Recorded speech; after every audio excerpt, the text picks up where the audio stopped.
and welcome to another episode from Season 6 of The Horrific Podcast. We're two friends who live in different places but share a passion for scary movies. Each week we pick a different horror movie and dissect it to figure out what it was trying to accomplish, how well it did, and maybe even some larger truths about why people watch horror movies in the first place. This season we're changing things up. We're devoting a whole season to reviewing Esquire's list of the 50 scariest movies of all time. In each episode, we'll break down a different movie, talk about how scary it really was, and then update our rankings to prove how much smarter we are than the other people on the internet. Thanks for joining us, and we hope you enjoy the conversation. So let me start this off by saying, don't watch this movie. Ever? Ever. Okay. I mean, for anyone who might accidentally listen to this, this is just a word of warning. If you haven't watched The Human Centipede first sequence already, just don't. Okay. Well, dang, I've already seen it. What were your thoughts? Is this a movie you would recommend to people? No, probably not, honestly. I think that there's just a lot better horror movies out there that you could recommend over this one. Yeah. Had you seen it before? So like bits and pieces. Well, I would say like majority of it probably over like a span of a day. That's a very strange way to watch a movie. But okay. Well, it's kind of like one of those things where you start it and then you get on your phone and then you don't really pay attention and you're like, oh wait, they're ass to mouth now. Yeah. I have mixed feelings about it. So I had started watching this movie way back when it first came to Netflix. So this was a while ago. And I had watched until about an hour in. And then I was just kind of like, I get it. And went on. Yeah. And I had kind of the same reaction this time. Like I remembered specifically the point where I had felt that way because I felt that way again. But I kept watching it for the podcast. Yeah. So you're welcome, America. / rest of the world.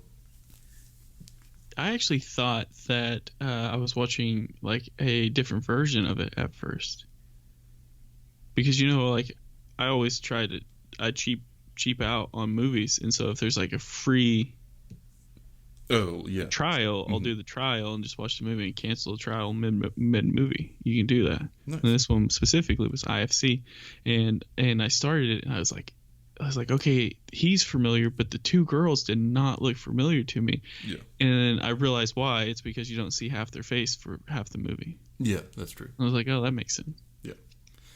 Also, we skipped the movie Solo because it's basically just torture porn. Yeah. And I really debated skipping this movie as well, but I felt like we needed to sit through at least one of them to be true to the list. And so this was the one we picked. Yeah. And from reading about the sequels, things could have been a lot worse. We actually watched the trailer for the sequels. Oh, did you? Yeah.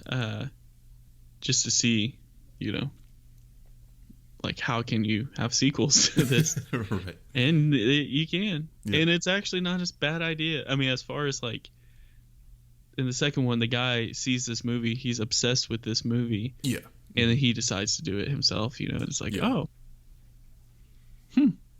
Yeah, so I guess the sequels are written so that you could watch them all in a row, and each time one ends, it's like the next one starts with someone watching the end of the previous movie.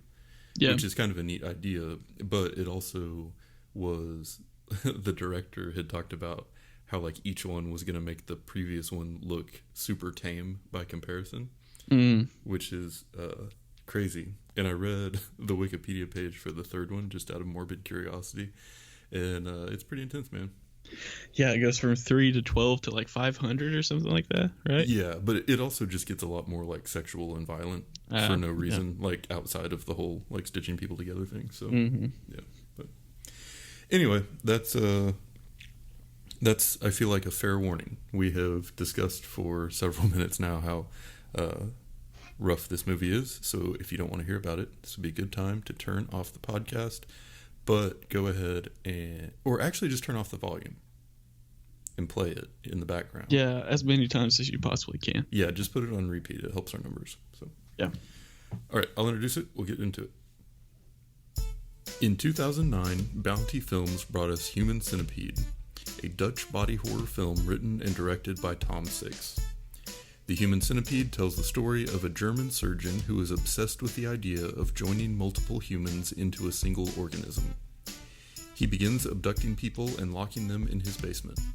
Once he has 3 compatibly sized people, he sews them together to create a single human centipede, which is exactly what it sounds like. Then the movie goes on for like another 45 minutes for some reason. The Human Centipede received mixed reviews and strong reactions, but actually did pretty well at some festivals where it was initially shown. Tom Six originally conceived the Human Centipede as a trilogy. Currently it has 2 sequels, but Six has also said he has more ideas and would be open to making more movies in the franchise. That's all I got. So, I have a couple facts about this movie. All right. First off, the main bad guy, his name is Dieter Laser. The actor. The actor. Yeah. I think I pronounced it right. It's just kind of a cool name. Oh, yeah, definitely. It's the fact. So apparently it was his idea to lick the blood on the stairs when he's chasing the Human Centipede up, and also to smell the pus. Yeah, from the girl's infection. This is another movie that Roger Ebert refused to assign a star to. Nice. He just refused it. One of the more interesting things I was reading about this, so the concept for the movie supposedly came from when Tom Six was talking with his friends and was talking about how they should punish child molesters, and he said they should do it by stitching the mouth to the ass of a very fat truck driver, and then that stemmed the Human Centipede. Multiple female cat leads are people who were trying. What is it? Interview? Like an audition? Tryout audition for the movie. Were shown the drawings of it, and a lot of them walked out. Yeah. Kind of got what we could get. The actors playing the Human Centipede were given massages at the end of every day due to the fact that they were on their hands and knees and neck bent up all day. The painting of the conjoined twins in Dieter Laser's house, was it Heiter's Dr. Heiter. house? Dr. Heiter's house was painted by Tom Six. Oh, interesting. Yeah. Huh. Yeah. That's all the facts I got. All right. So, I'm sorry. I'm sorry. Last fact.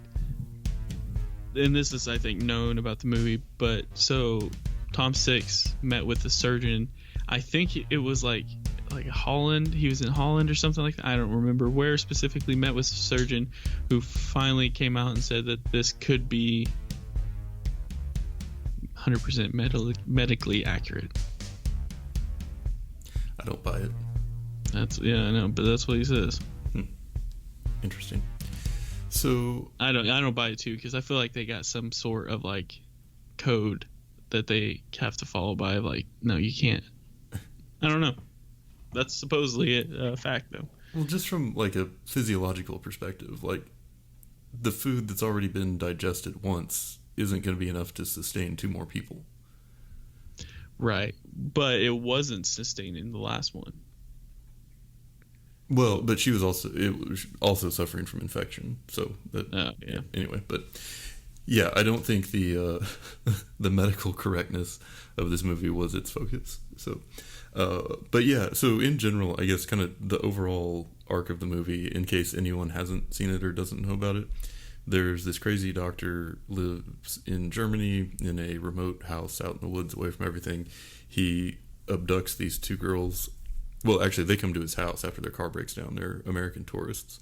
He drugs them, locks them in his basement, goes out and gets a Japanese guy who is also there on vacation, presumably, and then he decides to stitch them all together so that they have one long 3-person unbroken digestive system, basically. So butt to mouth all the way down. And then he does it. Like one of the girls tries to escape, but he stops her Then he performs the surgery. Then they all wake up. Then he kind of just like treats them like a pet, because all of their, I guess, something in the knee got cut so that they couldn't stand up. So they're just kind of crawling around, and he's treating them really kind of like a dog. But then the girl in the back gets an infection from the surgery and is dying, and some cops come to investigate the missing tourists, and then he fights them, and then at the end of the movie, he and the cops all manage to kill each other, and then the first guy in the Centipede cuts his own throat because he doesn't want to live that way. He doesn't want to continue giving sick pleasure to the doctor. And then the girl in the back dies from the infection, and then the girl in the middle is just stuck there. Yeah. So it's a rough movie. It's a lot of, I mean, to me, it's kind of like shock. It's like it's trying to gross you out. It's trying to like constantly push the line and show grosser and grosser things. And I think from a horror perspective, it's like repulsive for sure. But there really aren't a lot after, you know, the part where he actually sews them all together. Because I feel like there was a lot of tension of, oh no, I'm trapped in the basement of a crazy person. But then it becomes, oh no, I've been stitched to these other people and permanently disfigured. At that point, there wasn't really a lot left to be scared of, in my opinion. So it keeps going on, and like the cops are there, like trying to catch him, but it kind of lost the horror momentum for me at that point. Yeah, I think after the chase with, I think it was Lindsay or Jenny, one of them. After that chase throughout the house, I feel like that's for me when the horror kind of stopped at that point, and it's just like, oh, okay, this is really gross. Like you do have like the intense scenes like where the cops are there and all that, as far as like when they're trying to investigate like what's going on and why, you know, someone heard American Girls yelling. Yeah. But it's definitely like kind of a confusing film for me. One side of me, it's like definitely support the freedom, like creative freedom. But I don't think anyone maybe not, but I don't think personally that anyone has ever said, hey, I got a fun idea. Let's watch The Human Centipede. It's like, hey, what should we do tonight? I'm just going to stay in, have a couple Lone Stars. I'm just going to watch The Human Centipede, maybe Human Centipede 2, and then just go to bed. Just a normal, relaxing night. I mean, I really don't. Yeah. No, it's definitely, it's like I feel like at the time it got internet famous just from like the way that some of those like gross out pictures would, you know what I mean? Like trying to trick people into looking at Goat or Lemon Party or whatever. And it's not that it's oh, this is a thing that I think is really good. It's the person who watches this is going to get super grossed out, and it will be fun to watch that happen to them. Yeah. So, and I guess maybe that's the way the director felt, but I think the one really good thing about this movie, and I'm actually going to draw a parallel that you may or may not agree with, but the best thing about this movie I thought was Dr. Hyder. I thought that his character, the acting of his character was pretty perfect, and he was a really, really good horror villain. Yeah, I can see that.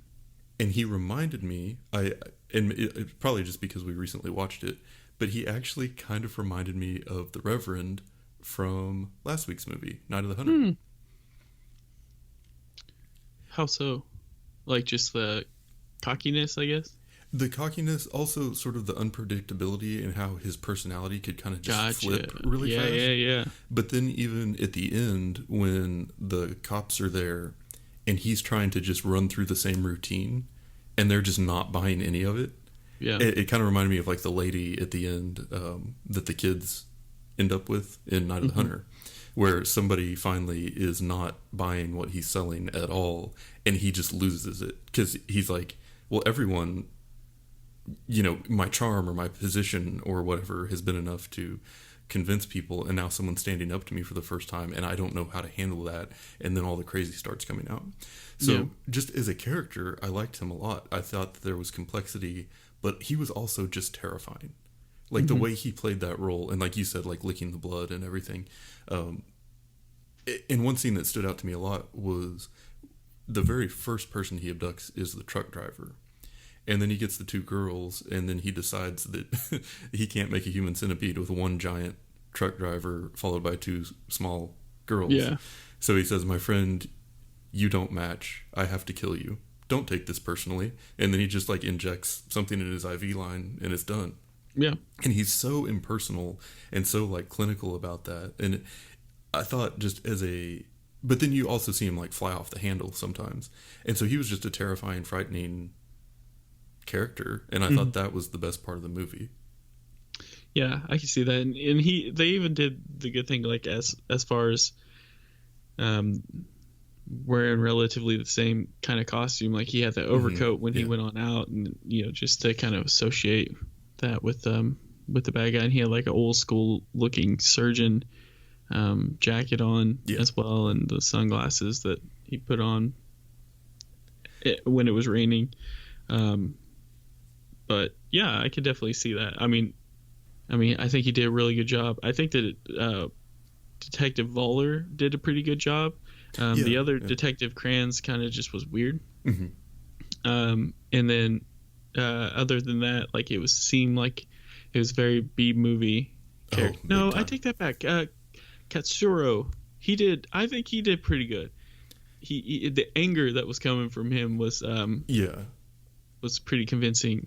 Well, he was also the only one of them that could talk for most of the movie. That's true. Yeah, so, that's true. And that was one thing that stood out to me as well, is like one thing, and maybe the reason that I sort of paid the most attention to the doctor's character is that he's the only one that had any sort of character development, because with the girls, they're so one-dimensional. They're like, we're two Americans on vacation, and then we got captured, and one of them tries to get away. But you never get anything about their background or, really seeing like who they are as people. They're just stuck in this situation and suffering basically for the whole movie, and they can't talk for most of it. And the guy in the front, I thought you got a little bit more insight into just like his character with that monologue he gave towards the end.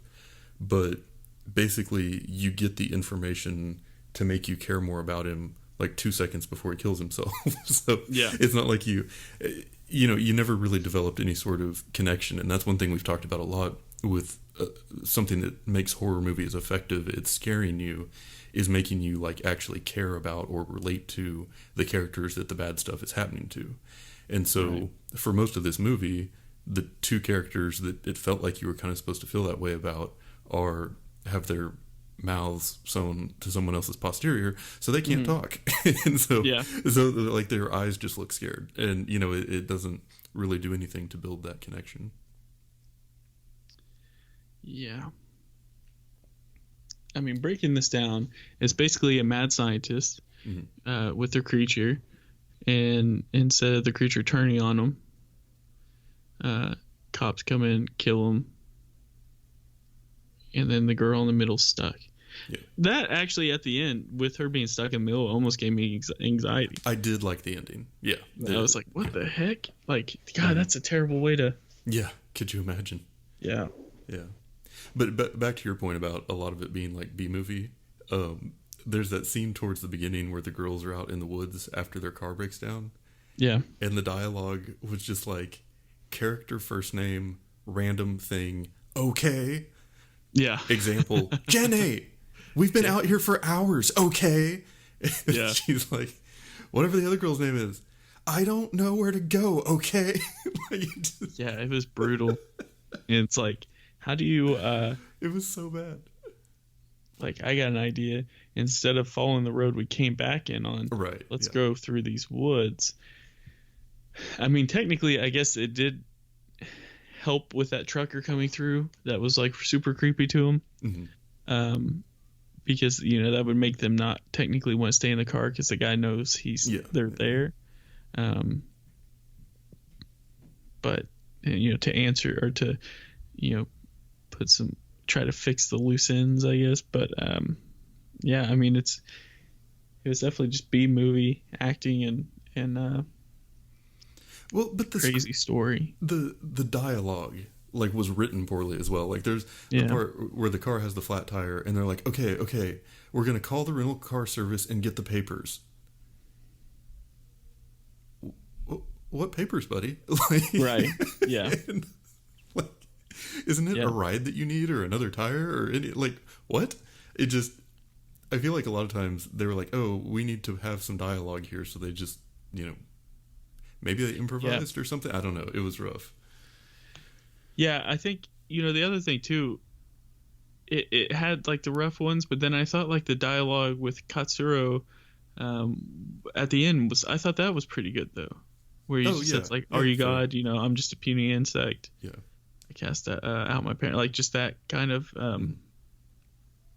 But it was also like Katsuro, like grab the dang lamp. You got more reach and you can hit him with it. Exactly. It was like it's fixing to come down to a little knife fight, and you were getting interested, and then all of a sudden it was just like, nope. Yeah. Yeah, it was. That was weird, and I thought from just like the way it was made or the filming. Or maybe special effects. It was interesting that they used the bandages to cover up all the parts that would have been basically impossible to show. Yeah. Because without some kind of huge budget, the results of the surgery would not have translated well. So, keeping all the bandages in place, I thought was kind of a good move. Yeah. So I was looking this up. So the exact dialogue that you were talking about was Lindsay said, "We just got a little lost, okay?" Jenny says, "A little lost. We're not a little lost." Lindsay says, ... "Yes, we are." And Jenny says, "We're really lost?" That's the dialogue. Yeah. Yeah. Yeah, it's rough, man. It was real rough. And but more so than that, some of the things that really bothered me about it were like things that just didn't make sense from like a continuity perspective. Like, I wondered the first time when they are outside. So the first time you see the centipede not in the basement. Yeah. Or no, I'm sorry. The first time was upstairs in the living room. Yeah. How did he get them up there? Right. Especially if they were all passed out. I didn't even think about that. And I was thinking like getting that passed out centipede up the staircase would be really hard. But then you see it go back and forth, from like places in the house to outside and everywhere. But then later in the movie when they're trying to escape and they're trying to climb up the spiral staircase, it's obvious they haven't done that before. It's not like a thing that they are comfortable doing, and they're like ripping at the stitches and everything, and it's like questionable whether or not they're going to make it.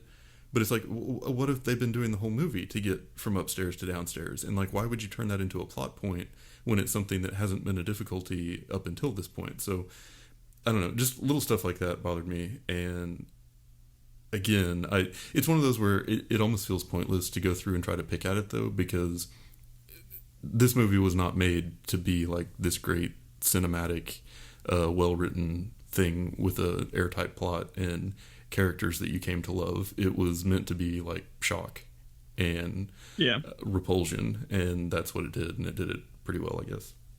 Yeah. I mean, I agree. I mean, it had a ton of that, pulling out the teeth and all that. Yeah. Surprised it still lasted an hour and 30 minutes too. Yeah. That was still too long for it. Yeah. But the movie actually went by fast for me. Yeah, it went by pretty quick. It was paced pretty well for the most part. I guess one thing that I thought was a little bit interesting about it, just because kind of reaching here, was just the way he like took their humanity away, or was trying to, by like trying to treat them, I guess, like a pet or a dog. Feeding them from the bowl and using that little like whip on them and kind of training them and treating them really more like dogs than like people. And like everything he was doing was sort of around that. But he also got a lot nicer.